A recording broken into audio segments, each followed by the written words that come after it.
What a great night. And I was up late with my son. Congratulations to the Boston Red Sox, world champions. And even if you're not a Red Sox fan, you have to say it's a wonderful thing for the city of Boston and the fans there after everything they've been through. And what a great team, what a great win, what a lot of fun, what an amazing baseball player David Ortiz is. With that, I have a couple of announcements. Actually, I think I'm going to toss this over here. Thank you. I almost wore a beard, but I was talked out of it by... Well, it is Halloween. I thought about it. I got the orange tie, which I borrowed from my colleague Dan Pfeiffer, and but I thought the beard was a little much. Me too. You know, the problem, Mark, is that it kind of looked like yours, and I thought... No, it was very distinguished, but not really Red Soxian. Stop while you're behind. That'll be on Fox tonight. Another attack on reporters.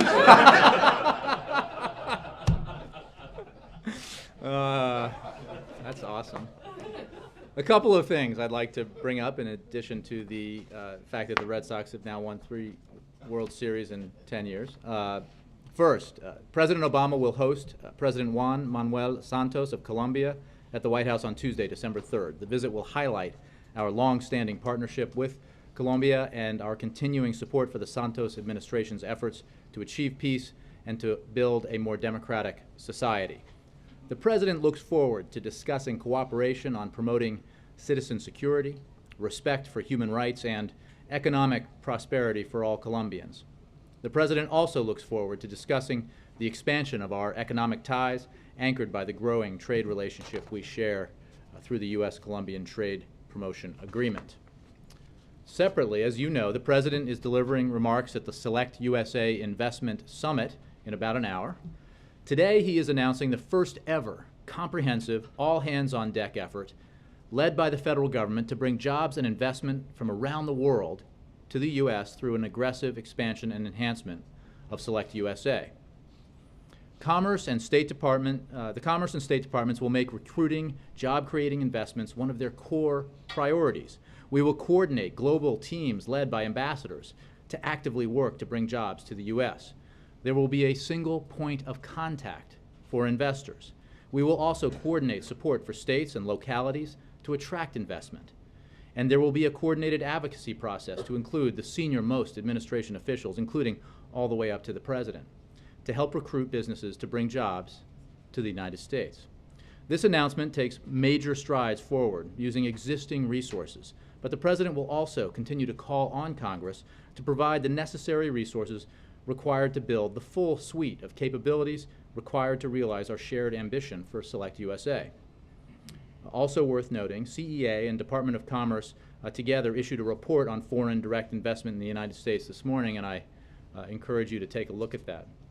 You know, it's rather remarkable that the United States, the leading economy in the world, lags far behind our competitors when it comes to this kind of coordinated national effort to attract foreign direct investment here to the United States, job-creating investment here in the United States. And this is something that the President believes is key, a key part of his effort to bring more high-paying quality jobs here to the United States to help our economy grow and put people to work and make our middle class more secure. With that, I go to Julie Pace of the Associated Press. Thanks, Jay.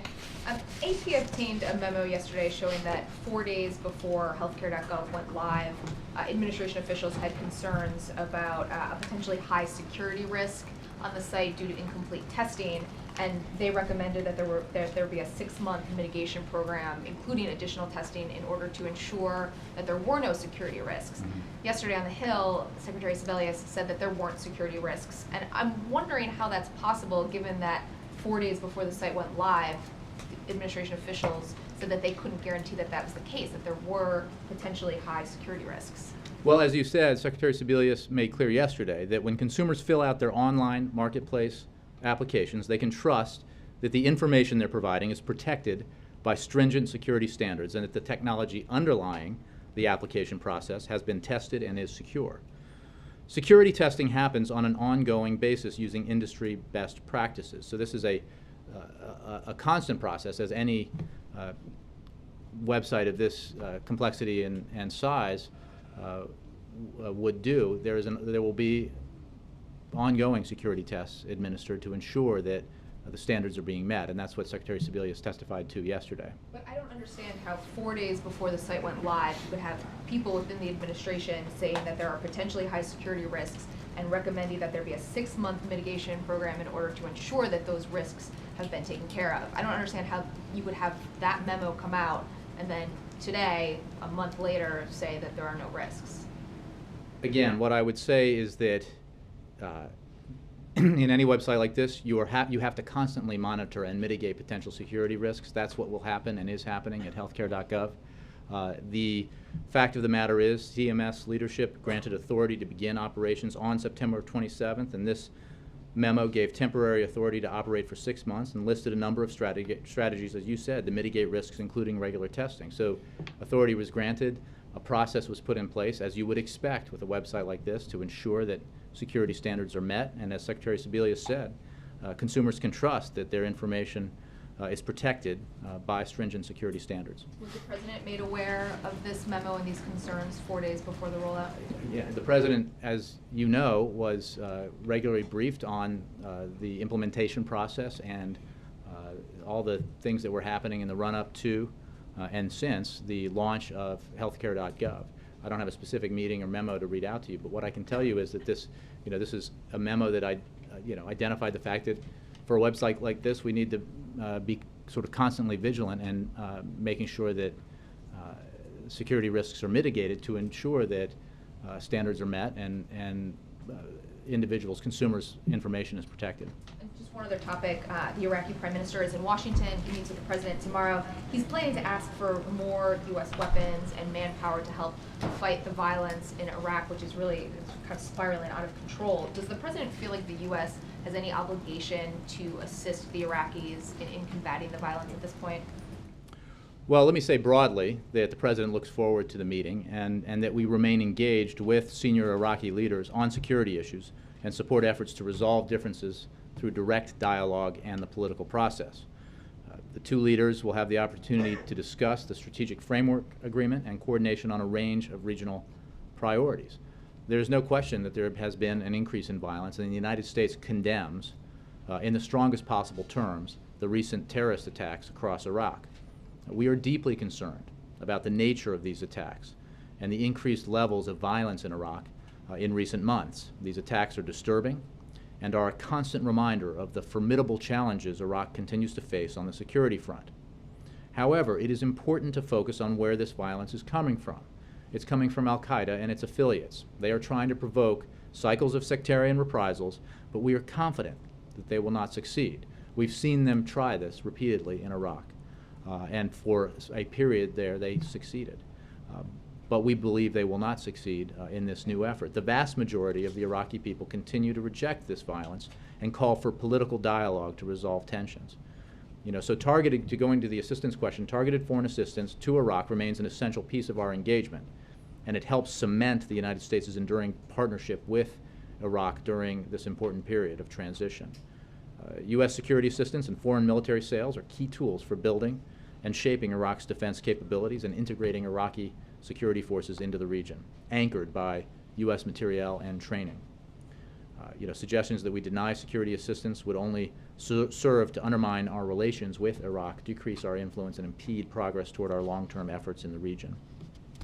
So the Prime Minister wants accelerated military assistance, including Apache helicopters. There's some resistance on the Hill. Will the President try to overcome that resistance to get the aid to him? Well, what I can tell you is that we believe that continued assistance is necessary, and that denying that assistance would be contrary to our interests. I don't have a specific response to specific requests. I'm sure that the President and Prime Minister will discuss these issues in their meeting, and I'm sure that these issues will be discussed in other meetings that the Iraqi delegation has. And there are concerns that the Prime Minister has failed to govern inclusively in Iraq, and that's one reason why there's so much violence. Will the President raise this with the Prime Minister? I think there's no question that the President will raise his concerns about the violence and the need to take steps, peaceful steps to reduce that violence. And inclusive democratic governance is a key piece of the picture there, and always has been. As you know, when I used to work for the Vice President, we spent a fair amount of time in Iraq, and the importance of that dialogue between the different parties and the different political factions is cannot be overstated when it comes to resolving these issues peacefully as opposed to through violence. What's important to remember, though, is that the violence we're talking about, the attacks we're talking about, are not coming from within the political system.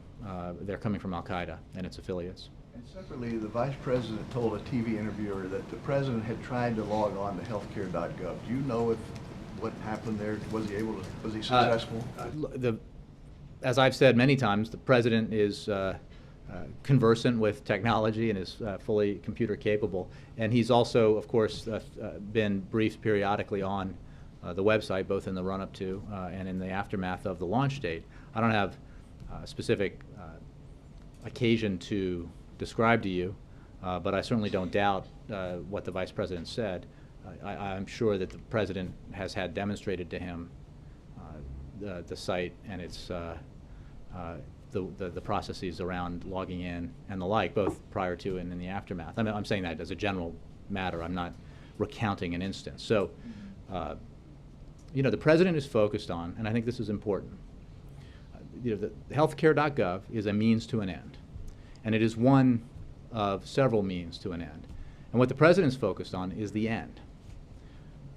And the end is providing affordable health insurance coverage to millions of Americans who have not had it ever, in many cases, or have not had it for a long time. And he's focused on an end that includes improving benefits for everyone, including the 80% of us who have insurance through employer-based plans or through Medicare or Medicaid or the VA. There are many benefits that accrue to that 80% of the population that come as a result of the Affordable Care Act. So when it comes to the healthcare.gov, he is, as he's made clear, both publicly and privately, frustrated by the problematic rollout and the functionality of the site, and that is why he has insisted that so much attention be paid 24/7 on fixing the problems, isolating them and fixing them so that the consumer experience improves. And we're engaged in a process, as we've discussed frequently of late, to ensure that that experience improves so that the focus here can be returned to what the benefits are of the Affordable Care Act, the purpose of the Affordable Care Act, which is to make sure that the American people have health insurance security, health care security that they have not had in the past. Yes? A couple questions. One on Benghazi. Senator Graham wants Congress to be able to talk to people who were there on the night of the attack, independent of the administration. That's something that he clarified this morning. You've talked in the past about various government employees being made available to testify, I think the other day, before the House Oversight Committee. Is the administration keeping these other witnesses from appearing before Congress, people who were there and witnessed the attack, independent of the administration? I think we've discussed this frequently, and the fact is we have been enormously cooperative and gone to extraordinary efforts to work with seven different congressional committees investigating what happened before, during, and after the Benghazi attacks, including testimony at 13 different congressional hearings and participation in 40 staff briefings and the provision of over 25,000 pages of documents. Just the other day, the last time I was asked this in response to Senator Graham's comments, just the other day, on that day, there were news accounts that the House Oversight and Government Affairs, Government Reform Committee had collected hours of testimony from State Department employees who were in Libya on the evening of the attacks. Administration officials, what about the other witnesses, I guess is the question. You mean Libyan witnesses? Who were there, I believe, that the FBI had access to. Senator Graham wants to hear I from would other refer you to people. the FBI for what is an ongoing investigation and an ongoing effort to bring to justice those responsible for the deaths of 4 Americans. That's the president's focus. There are two focus points that the president has in this: bringing to justice those responsible for the deaths of 4 Americans, and making sure that we take the steps necessary to improve the security at vulnerable facilities, so that our men and women serving overseas in diplomatic positions, as well obviously in military and other positions, are protected to the best of our capacity. These Americans serve us and deserve the resources necessary and the measures that are being taken in order to enhance the security. Because as we've talked about many times, the attacks in Benghazi resulted in the deaths of 4 Americans, including our ambassador. And that's unacceptable, and clearly security was insufficient. So that's what the Accountability Review Board looked at. That's why then Secretary Clinton and her successor, Secretary Kerry, have been implementing all of the suggestions by the review board, and that's the focus of the president, that and bringing to justice those responsible. So you're not standing in the way of any witnesses that could appear before Congress? No, and I think that it is regrettable, as it has been persistently, that this has become a political issue when in fact it is a matter of bringing to justice those who killed 4 Americans and taking the steps necessary to ensure that we have adequate security at our facilities and for our diplomats. And one more on the healthcare law. When it comes to the rollout of the healthcare.gov website, I know you're focused on fixing it and not Monday morning quarterbacking, but is there anything the president or the administration would do differently when it comes to the rollout of the website or the overall sales pitch for Obamacare? Well, I think I joked with Christy Parsons the other day that there's no question that we did not anticipate the scale of the problems that we've seen with the website, and I think we would definitely have preferred a more functioning website. I mean, that's the kind of the chicken and the egg, and some of the arguments about that you've seen, and the sort of, especially when there are attempts to politicize it, about what our goal was here. Well, obviously, our goal was to have this work and up to standards from day one, and the fact that it hasn't is something that the president is very frustrated by, as is Secretary Sebelius and Marilyn Tavenner, and they and their teams are working overtime to ensure that the problems are fixed, because this isn't about designing the best possible website, and it's not about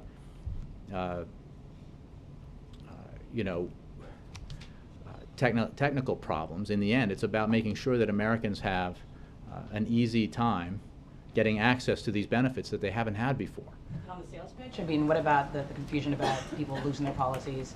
Is there anything that would be done? Look, I think the differently president addressed this head on yesterday, if you heard him in Boston, and talked very clearly about the fact that the 5% of the population we're talking about, and I think it's very important, and some of you have spoken with me about this in coverage. When you're talking about this issue, it is very important to remember and to remind and inform viewers and readers that the universe of people we're talking about is the universe who currently participate in the worst section of the insurance market in our country today, the individual insurance market, and that is 5% of the population. It's not the 80% who get insurance through their employers or through Medicare or Medicaid or VA benefits. It's not the uninsured entirely. It's that 5% who participate in that market and who have been subject to the whims of insurance companies for years, whose policies have been dropped, whose policies have been changed so that there are exclusions when it comes to coverage for treatment for conditions that they might have chronically, pre-existing conditions, whose premiums get doubled suddenly without, and these individuals, these Americans, have often been left without any other option but to say, okay, I'll take this substandard, inadequate coverage because I don't have an option. Well, now they have options. And now they have minimum benefits, and this has been part of our discussion too. Like, in the end, we absolutely, agree with the charge that there has to be a minimum level of benefits provided by insurance plans in this country, because every American deserves access to affordable health insurance, and that health insurance ought to be real. It can't be flimsy. It can't be. You can't have what security is provided by a policy that doesn't provide hospitalization benefits, or many of the other minimum benefits that are a focus of and a core piece of the Affordable Care Act. So, that's an important discussion to have. But I think it's important to know that there is a small fraction of the population that is being told, because their insurance company changed their plans in the last several years, and they had no other choice but to re-up, that they now have new opportunities available to them to purchase insurance that meets minimum standards, and for which they may be qualified to receive tax subsidies and tax credits as part of the Affordable Care Act. That's the full story, and it's an important story because it's a fundamental piece of what the Affordable Care Act is all about. You know what? I'm going to go up and back. Cheryl. Thanks.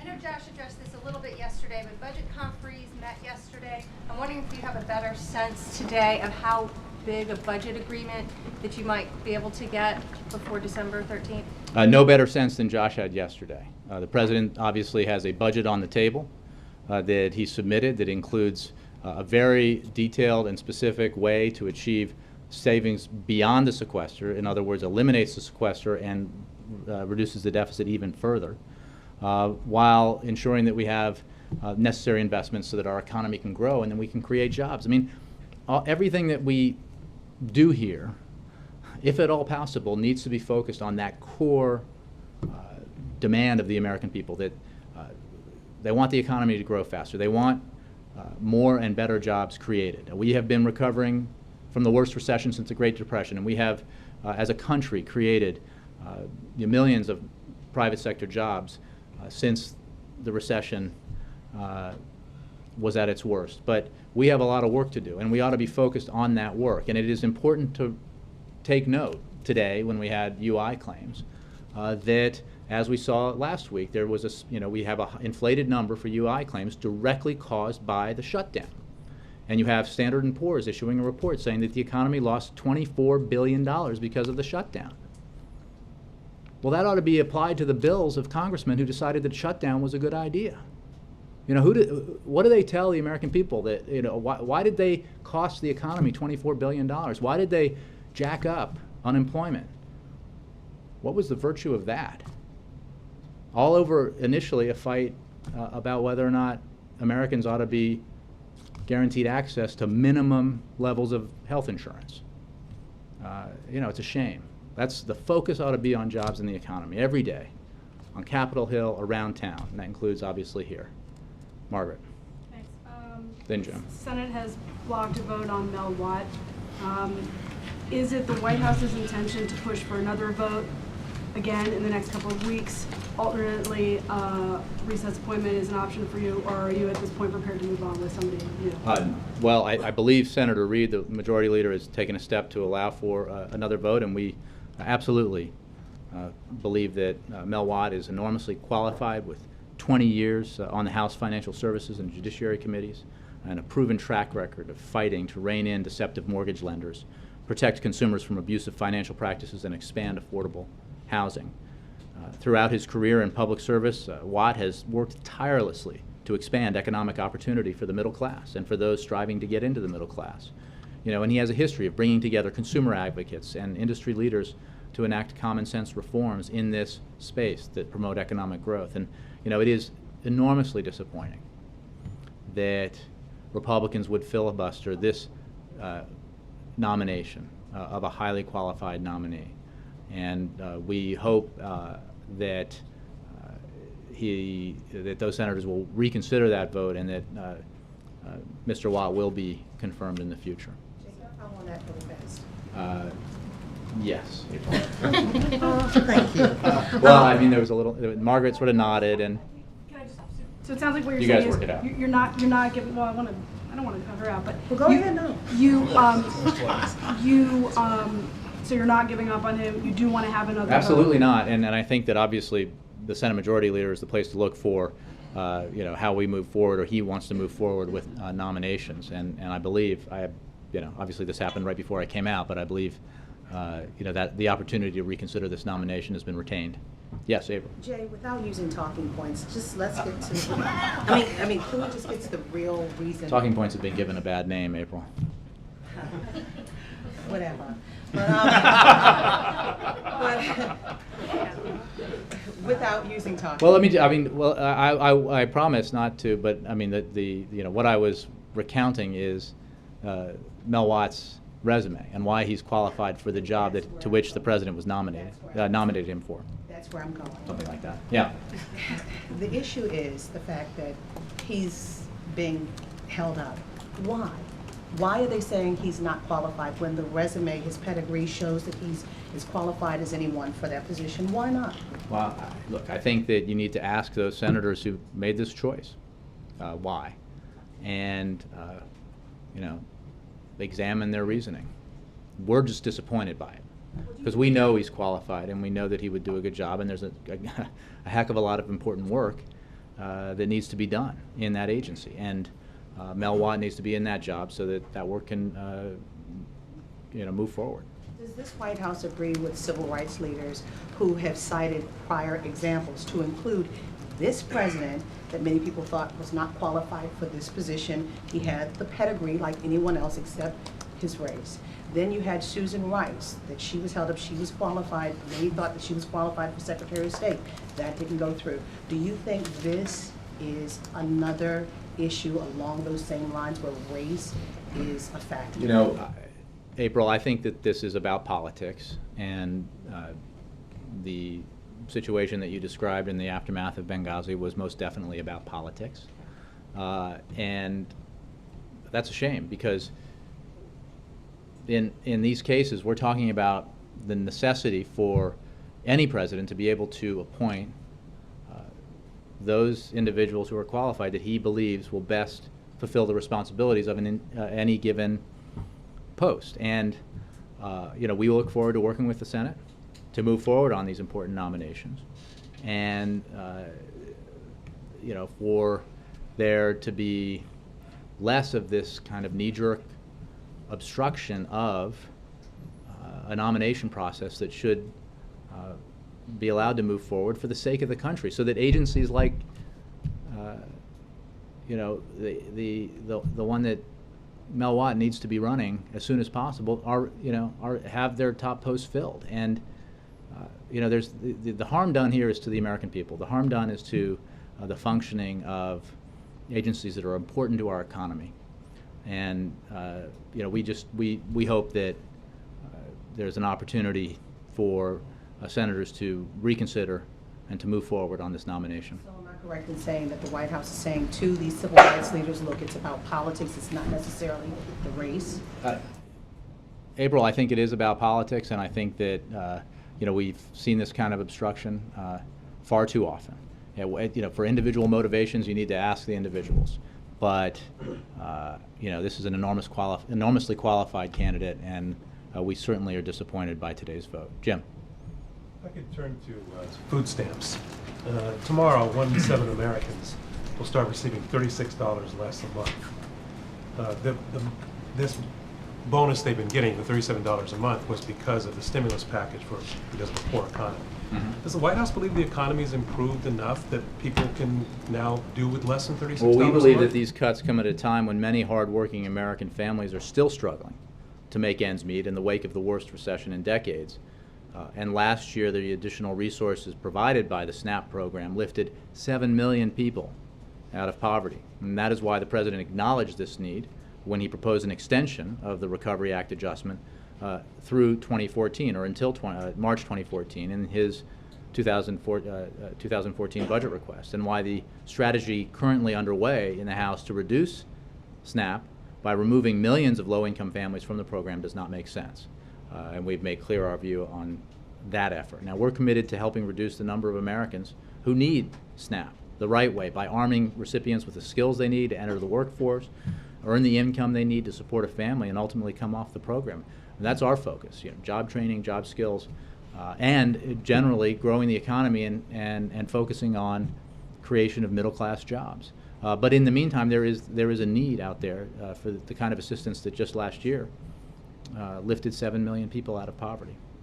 And as you know, and as you referred to, it could get worse for those people as Congress debates now the Farm Bill. What is the bottom line or red line for the president now on how much he believes a reduction is fair? How much of a reduction is fair and is livable for the working poor? Well, I don't have a specific negotiating stance to provide to you. We are concerned about this, and SNAP is the most effective way to combat hunger and food insecurity, particularly as food banks are telling us that they are already struggling to meet the needs in their communities. So this goes to the broader effort to pass a comprehensive farm bill, the Food, Farm, and Jobs Bill. The Senate has done it. The House, in the aforementioned action, broke years and years of precedent and separated out elements of the Farm Bill that had always been bound together, and essentially did so in order to punish millions of Americans who depend on this assistance. And that's absolutely the wrong approach to the problem that you identify. Does the president believe that what does the president believe about a requirement in the House bill for people on SNAP to work 20 hours a week before they get any assistance? I think we've issued this, the Farm Bill that they passed in the House, we issued a statement of administration policy on, I think with some detail attached to it. It's been a while since that passed, so I'd refer you to that statement of administration of policy. We took a pretty strong stand against it. Yeah, Major. Following up on Julie's question originally about the security of the website, I'm just trying to figure out the judgment that was made in reading that memo. Because some might read it and say the site's not secure, it's not going to be secure for 6 months, and we ought to wait. Was the judgment that the site was secure enough and that it could be enhanced? I can point you, Major, to Secretary Sebelius's prolonged testimony yesterday in front of a House committee in which this issue was addressed and this memo was discussed. And I can tell you what I've told you about it. For more detail on these kinds of things that involve CMS and HHS and the process, that's why we've set up regular briefings at CMS, and I'm sure they have more detail for you on the memo. But what is true is that on September 27th, CMS leadership granted authority to begin operations, and what was also put in place was a process by which the security standards were constantly reviewed and measures taken to ensure that those standards were met. Issuance essentially was a verification internally that it was secure enough. Again, That's what that could be. You can say that, then maybe that's so, but I refer you to CMS, for the people who made the decision and authored the memo. I want to follow up on Steve's question about Iraq, because the way that the statement that you read sounds is that the U.S. government is confident that the Iraqis can defeat the sectarian violence, much of it driven by Al-Qaeda and its affiliates. And it sounds as if you're saying that in a context of existing support, and therefore nothing additional is required to meet this challenge. Is that a fair interpretation? Well, what I think I said is that I'm not going to adjudicate those decisions and any requests that the Prime Minister might have from here. What I wanted to convey, and I want to convey, is that we have a very firmly held belief that the foreign military sales program is one of our largest and is an important symbol of the long-term security partnership between the United States and Iraq, envisioned by both countries. And we're committed to delivering on foreign military sales equipment that is currently under contract as quickly as possible as part of our effort to address the ongoing terrorist threat. I mean, we have interest at stake here. We consider the government of Iraq an essential partner in the fight against a common enemy, Al-Qaeda in Iraq, which now calls itself the Islamic State of Iraq and the Levant. Iraqi security forces are confronting an increasingly large, sophisticated, and well-armed ISIL network, which is able to mount coordinated and complex attacks. So we have an important partnership. We believe strongly that one element of that partnership is the provision of foreign military assistance, and that we ought to continue that assistance and ensure that we're providing it in a way that assists the government of Iraq in this fight against a common enemy. Did you remember, as many of us who covered the 2008 campaign do, the president set for himself a rhetorical standard of leadership, often telling voters that I'm going to tell you what you need to hear, not what you want to hear. For those in the individual insurance market, did the president tell them all that they needed to hear, or principally what they wanted to hear? Major, what I can tell you is that the president addressed this head on yesterday, and as I talked about yesterday and in previous days, the Affordable Care Act mandates that those represent a promise, and they feel whether, and they may work through the process as you've laid out and find that their insurance is better, but at least initially they feel, and this is represented in a lot of different places, not just anecdotally, they feel that they were, if not lied to, misled, or that a standard that the president said wasn't met. Again, I can point you to what I've said before, and more importantly, what the president said yesterday. And the fact of the matter is, if you had insurance on the individual market prior to the passage of the Affordable Care Act, and you have that plan today, you can keep it. You're grandfathered in forever, no matter how crummy the plan is. But if your insurer threw you off that plan last year and then offered you something else that was worse, and you took it because you had no other alternative, that plan doesn't get to meet the minimum standards level that are set by the ACA, by the Affordable Care Act, and nor should it. It is absolutely our view that there ought to be minimum benefit standards, and I think that the question here is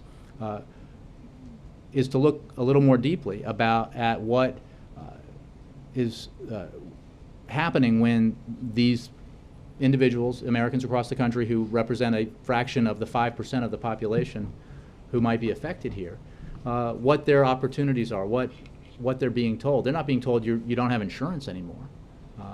The very insurer that provide them their likely substandard plan is saying, we have new options available to you, and by the way, you may qualify for tax credits, and by the way, these benefits are superior to the ones you enjoyed in the past. And that's the complete picture. Now, understandably, depending on how this information reaches individuals, it can be disconcerting. Healthcare is an enormously personal thing. And I think it's incumbent on all of us. And we take responsibility for making sure that we get the information that these Americans need out to them as effectively as possible. And I ask everyone here to do the same, which means not airing stories that leave out the fact that this is about 5%. So when a network, for example, airs a story about an individual and suggests that what's happened to her might happen to anyone in the country, when that's not the case, because you're creating fear and alarm that only makes it harder for these people who are making very personal decisions about their health care. So the fundamental fact here is, and I think we saw it in the hearing yesterday, and it was troubling but clarifying. Secretary Sebelius went up there and she answered questions and she took responsibility. And on the other side, you saw a lot of theatrics and politics, and the very same thing that people are furious about. We get that House Republicans and the American people understand that House Republicans don't want the Affordable Care Act to be implemented. But so concern about the functionality of the website is merited. We have concern about it. But it shouldn't be faux concern, as if they really want it to work so that the Affordable Care Act works effectively and delivers the benefit that the Affordable Care Act promises, because they're on the record saying they don't want that. And they ought to when they express concern about those in the individual market who are finding out now what their new options are, and may have concern until they get the full picture about what those new options are and find out that they're going to get better insurance and affordable insurance. They don't. If they have a complaint about the minimum standards, they ought to then explain which benefit they want to remove. What do they want to tell those recipients? No hospitalization, no, you know, let's go back to where insurance companies could throw you off whenever they want, maybe slap a annual limit on you or a lifetime limit, exclude you if you have a pre-existing condition, charge you double if you're a woman. Like that's the, you know, the world prior to the Affordable Care Act that they want to return to, because there has been no alternative offered. So I think that every time we see this kind of political attack, again, on the Affordable Care Act, the kind that we've seen for years, you know, we ought to also ask, okay, what's your alternative for those Americans who have been subject to the whims and vagaries of the individual market for years, who pay, you know, for substandard coverage, who find out that they can't get their hospital stays paid for, or that, you know, there's a carve out in the small print that means the very condition from which they suffer is not covered. That's crummy. That's part of what we need to fix. So, you know, we're not going to shy away from that. That's absolutely the point. Jay, on the 5% question, Forbes.com has a story today claiming that when you go back to the Federal Register in June of 2010, after the bill became law, the administration itself predicted disruption not just in the individual market that you're referring to, but in employer-based health care as well. And they quote this document that says the, quote, mid-range estimate is that 66% of small employer plans and 45% of large employer plans could relinquish their grandfather status by the end of 2013, meaning that people could have disruptions in that market as well. So my question is... In other words, their policies would be canceled. Yes. So my question is... Not because of the Affordable Care Act, but as they were annually, and as they have been annually, in the most volatile, under-regulated aspect of the insurance market. Correct. So could there also be disruptions in the... You have sort of walled that off and suggested just a moment ago that this is just affecting 5%. Whether it's the Affordable Care Act to blame or the insurance industry to blame, is it possible that we could be seeing at the end of this year, early 2014, big disruptions in employer-based health care as well? Well, I think what we can do is look at the facts that we have available to us. Fact one,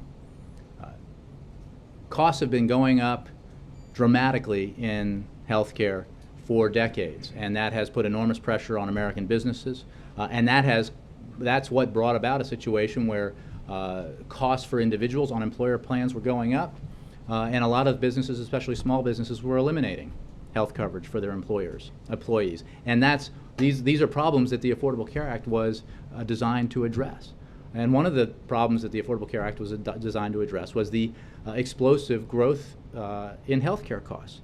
Well, now let's look at what's happened since the passage of the Affordable Care Act. You know, over the past few years, economy-wide health spending has grown at an historically low rate since the passage of the law. So predictions that once the president signed that thing by Republicans that health care costs would explode, I think it's safe to say have proven untrue, or at least thus far. So instead of that rate going up more steeply, it's actually going up at the slowest pace in half a century.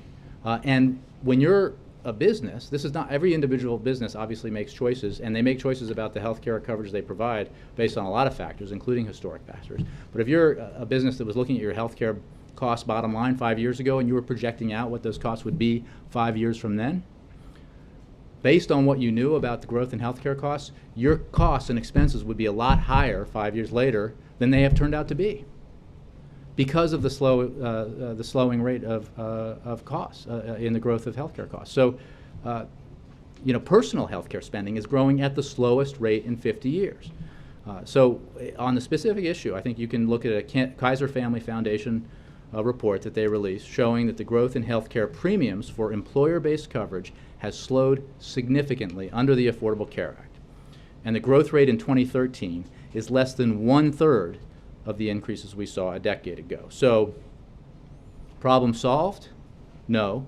Problem significantly improved? Yes. And I think that, again, this flies in the face of the predictions made by opponents of the Affordable Care Act when it was being debated in Congress. Because of that, are you saying you're confident that employer-based health care will not have major disruptions because those costs are coming down? Are you well, saying again, look, every individual company that offers employer-based coverage makes decisions about its costs on its own and for, taking into account a variety of issues. But the growth in healthcare costs isn't one of them. If you're comparing it to what was expected, because we have the slowest rate of growth that we've seen in half a century. So, but there's another. I think it's important to note. I mean, until I came here in the private sector for my entire life, and over the course of 21 years in the private sector, I saw in my employer-based coverage, and it was,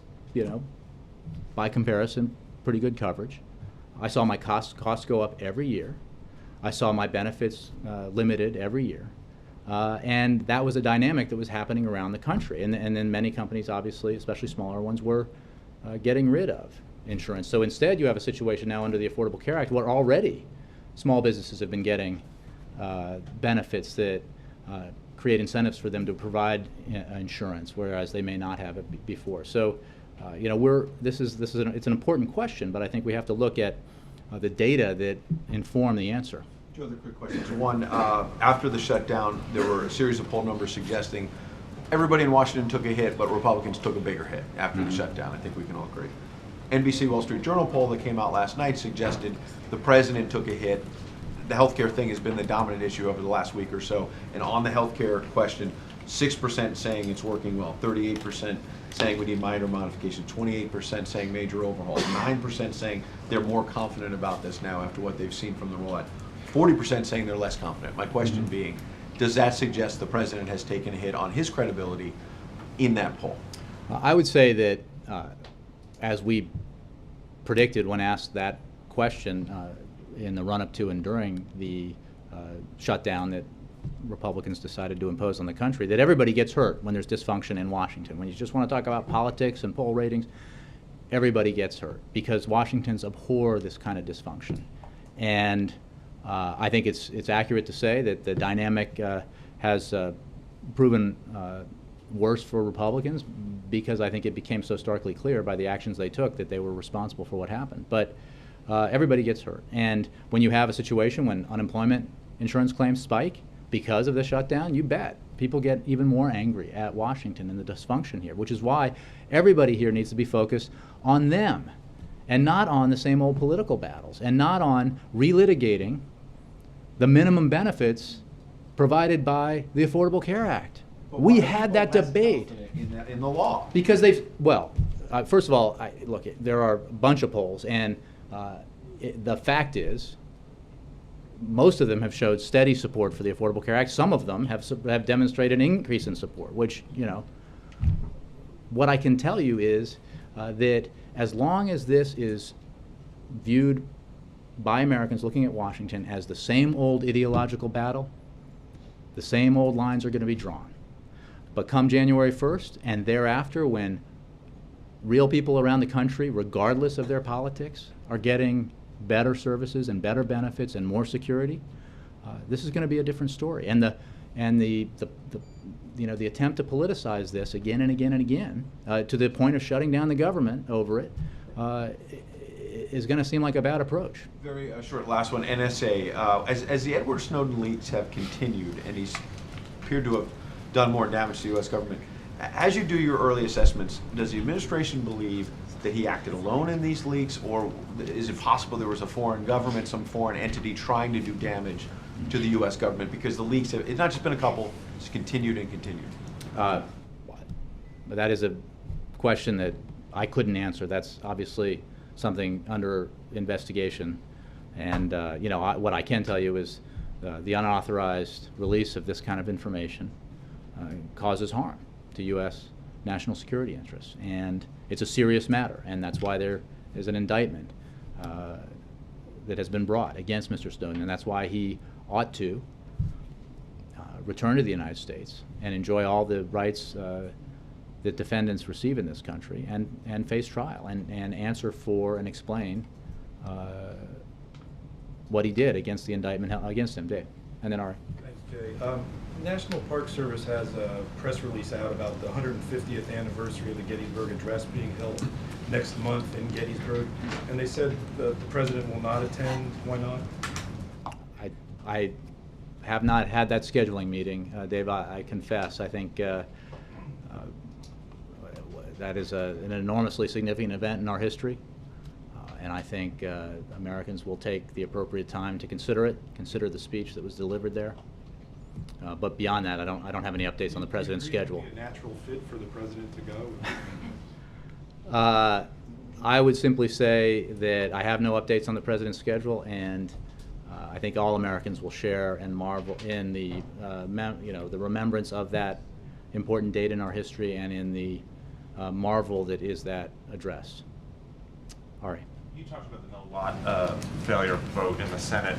There were two the Republicans blocked two Obama nominees today, and Democrats are talking about the so-called nuclear option to put them through. And I wonder whether the White House would support that approach. Well, at this point, we would simply like to see our nominees confirmed, our highly qualified nominees confirmed. And in terms of Senate procedures, we'll defer to Senator Reid, but this is, as we've talked about, if are we talking about Patricia Millett?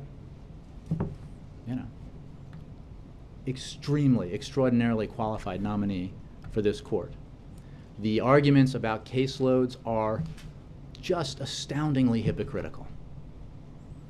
But the same senators who voted to fill those seats when the caseload was half what it is today now argue that those seats don't need to be filled. So why not say go nuclear, get them confirmed? Well, again, no matter in terms of procedure, we'll, you want me to just take a position one way or the other. I don't care which position it is. What I'll tell you now is that we really hope that there's an opportunity for these nominees to move forward. And we'll work with the Senate, most especially the Senate leader, on that. And we will have, obviously, discussions with him about how to move forward. Peter. In the NBC News Wall Street Journal poll, the president's approval rating at 42%, a low for him, but really the polls show that the public has indicted all of Washington across the board. You're approaching a year into the first year of your second term for the president. How do you turn this around? How does he turn this around? Turn around the findings of one poll? Not turn around the findings of one poll, turning around America's disillusionment with Washington. By doing what he's doing every day, including by giving a speech today, not about political battles here that turn Americans off, understandably, but about the absolute need for all of us to come together, Democrats and Republicans, to focus on an effort to attract foreign direct investment in the United States that creates jobs and helps the economy grow. That's how he's going to address it, and that's how he's going to, that's what he wakes up every morning thinking about. Like, this is, safety and security of the American people and the absolute necessity and imperative of helping our economy grow and creating secure middle-class jobs. Those are his priorities. And, when it comes to making sure that the Affordable Care Act is implemented properly, obviously he's going to pay a lot of attention to that, and it's very important. But the focus is always on, principally, the need to grow this economy. I mean, think about the experience that he has had as president. He came in during the most catastrophic economic and financial crisis that any of us had seen in our lifetimes. And he, working with Congress, had to make a lot of weighty decisions about how to get out of that mess and how to move this economy forward. And it has been the central focus of his administration ever since. So, because that work is not done. And it wasn't, the goal wasn't simply to return to the status quo ante. The goal was to create a foundation economically that ensured that we would not have that kind of collapse in the future. And that's why Wall Street reform was so important. But it was to create a foundation that ensured that we were investing in the areas of the economy that would allow for steady, robust economic growth and job creation, because that's the bottom line. That's what matters most to the American people, and it's what matters most to my boss. Health and Human Services Secretary Kathleen Sebelius testified that the administration would not have reliable enrollment information until the middle of next month, which is why it'll be provided then. I guess I'm trying to reconcile how there will be reliable information at the middle of next month when, in fact, the website won't be finished until the end of next month, which is to say, that again is shorthands, so I hope you don't use it in your thing because it misrepresents what we said. The website has been functional. It's just been poorly functional. It has, people have submitted applications, I think. Reliable information. Well, the reliability issue has to do with the inputs coming from all different directions, including the federal marketplaces, but also states, also applications and enrollments done by phone and by mail, as well as through in-person enrollment in these centers across the country. So I think if you look at the middle of November as a time when you would release information that couldn't be finalized before the last day of October, based on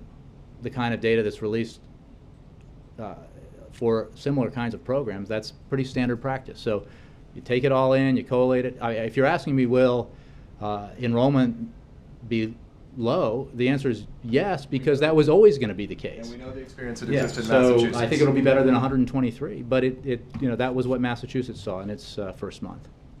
Finally, very quickly, why should the U.S. hold off? There's been some lawmakers, Republican lawmakers specifically, who've said they've received pressure from the administration on this. Why should the U.S. hold off new sanctions regarding Iran's nuclear program?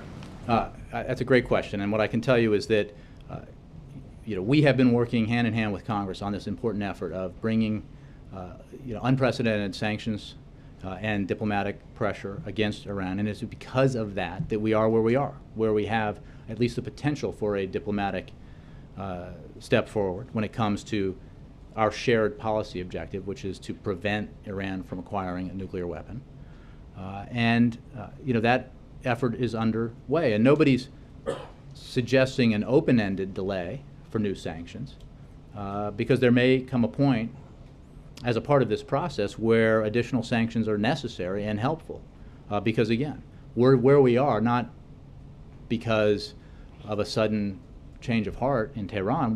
We are where we are because the sanctions regime that this president has aggressively pursued and around which he has united much of the world has been working. And so that the regime that exists and the diplomatic pressure that exists are fundamental to the progress we've made or to the opportunity we have. But the window here, as we've long said, is not open indefinitely. And we are looking to see if we can make progress. We in the P5+1. We want to make sure that we give those negotiations the best chance to make real progress, because, as we've long said, the best way to ensure that Iran does not acquire a nuclear weapon is through a negotiated, verifiable agreement with Iran in which it forsakes that, and in a way that we can verify. We ought to let that potential be explored, and that's what we're doing now. But we will always work with and consult with Congress moving forward. They've been enormously helpful as a partner in the actions that we've taken thus far. Thanks, Jay. I want to give a couple more people Reed, and then I'll decide after Reed if I've got it in me for another one. He could just, depends on what you ask. Well, last week the president gave a speech about immigration and said everyone needs to, including him, needs to work hard to advance his goals on comprehensive immigration reform. Can you tell us what he's done since that speech in the last week? We are in constant conversation with members and staff on the Hill about how to move this forward. I think that you heard him speak about this recently and about the importance of it. It is important for a variety of reasons for the country, not least and maybe foremost because of the economic benefits of comprehensive immigration reform, the boost to economic growth that we would see, and the boost to competitiveness that we would see. And this is one of the arguments that lawmakers of both parties can use in explaining why they will cast a vote or should cast a vote for comprehensive immigration reform. So I think goes to a conversation I was having the other day. If the follow-up is when's the next time he's going to sit in a room with the Speaker of the House to work this out, I think all of you are far more sophisticated observers of the scene here than that. You know that this is something that House Republicans need to work out. I think Republican leaders understand it is in the interest of the party. They understand that it is in the interest of the country and the economy. Business leaders, law enforcement leaders, faith leaders are telling them so. They control the keys to the car in that House right now of Congress, and they need to decide how they move forward and what legislation they can move forward. And we're going to work as best we can to move this process forward. But the President believes there's an opportunity here to get this done this year. Let's show the American people that we can come together in a bipartisan way, the way the Senate already has, to do something right for the economy, right for the middle class, right for our businesses, It's a huge opportunity to address the very issues that Peter and others were talking about that you find in polling data about the just enormous frustration the American people feel over the dysfunction here. So the opportunity is there to seize. Let's do it together. Does the sort of the troubles with the healthcare rollout have much of an impact on your ability to communicate with House Republicans on immigration or other issues? No. Alexa. Jay, the president, when he appears at fundraisers, has often talked about his hope to see Nancy Pelosi become Speaker again. The Democrats take back the House. It's a shocking position to hold. Although independent analysts suggest it would be tough for Democrats to do that in 2014, can you describe the factors that here at the end of the year that the president is looking to that make him hopeful or optimistic that Democrats could succeed? I would just point you to what he said. I'm not, I'm out of the political analysis business. Anita? I think Dennis McDonough and Marilyn Cavanaugh and maybe some others were on the Hill today, or are on the Hill today, talking to Senate Democrats. I'm wondering what the message is there specifically. It's just more reassurances, and if they will meet with the other caucuses and conferences. Well, it's a great question. I think this is part of our constant communications with the Hill over the implementation of the Affordable Care Act, the obvious problems that we've seen with the website, and all the other issues that are associated with delivering these important benefits to the American people. I think it's a great question because it reminds me of the fact that senior official from Health and Human Services, who at the request of both parties in both houses made himself available for briefings on implementation, discovered when he showed up for the House Republican briefing that fewer than 20 lawmakers appeared, which makes you wonder what their interest is here. Do they want to know the substance of the issue, or do they want to do what most of them did yesterday in that hearing, which is turn it into yet another political food fight, which does the American people no good and doesn't help them get the quality, affordable health insurance that they want. So, we're going to keep providing information. We're going to keep, I think chairman of one committee today is demanding subpoenas when the two most senior people involved in this effort testified in front of the House yesterday and the day before. So we're there. We're providing information. We're working every day, round the clock, to improve the website and improve the provision of benefits and services to the American people, because that's what they want. They want us to get stuff done. Thank you all very much. And Red Sox. I haven't decided yet. We'll let you know.